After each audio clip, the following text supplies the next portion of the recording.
The Untouchables. Who were they and why they became untouchables? By Baba Sahib Ambedkar. Part 5, Chapter 12. 2. To begin with Ashoka.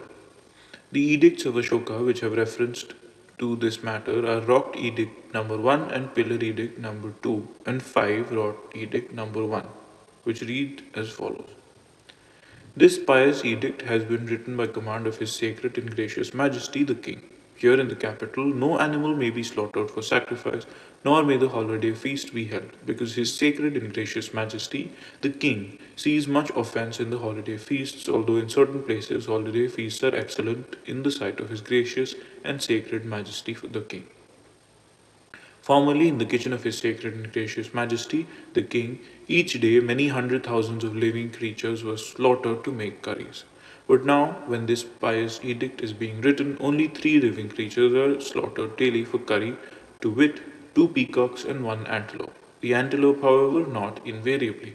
Even those 3 living creatures henceforth shall not be slaughtered. Pillar Edict number 2 was in the following terms. Thus said His Sacred and Gracious Majesty the King, the law of piety is excellent, but wherein consists the law of piety?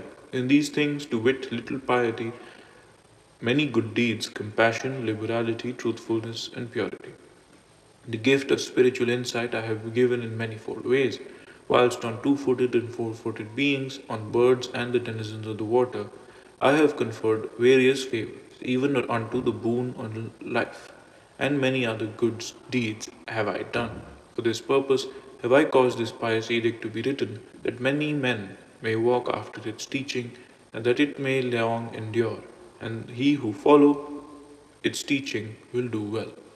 Pillar Edict 5 says, Thus said His Sacred and Gracious Majesty the King. When I had been consecrated 26 years, the following species were declared exempt from slaughter, namely parrots, starling adjutants, Brahmini ducks, geese, pandirnukhas, kilatas, bats, queen ants, female tortoises, pondus fish, vedavayakas, gangapoputakas, skate, river tortoise, porcupines, tree squirrels, barasingha stag, Brahmini bulls, monkeys, rhinoceros, grey doves, village pigeons, and all 4-footed animals which are not utilized or eaten. She goats, ewes, cows, that is to say, those either with young or in milk, are exempt from slaughter as well as their offspring up to 6 months of age. The caponing of cocks must not be done. Chaff must not be burned along with the living things in its forests, must not be burned either for mischief or so as to destroy living creatures. The living must not be fed with the living. At each of the 3 seasonal full moons and at the full moon of the month, Tishya, December January, for 3 days in each case, namely the 14th and 15th days of the first fortnight and the first day of the second fortnight, as well as on the first days throughout the year, fish is exempt from killing and may not be sold. On the same days, in elephant preserves or fish ponds, no other classes of animals may be destroyed. On the 8th, 14th, and 15th days of each fortnight, as well as on the Tishya and Punarvasa days and festival days, the castration of bulls must not be performed, nor may he goats, rams, boars, and other animals liable to castration be castrated.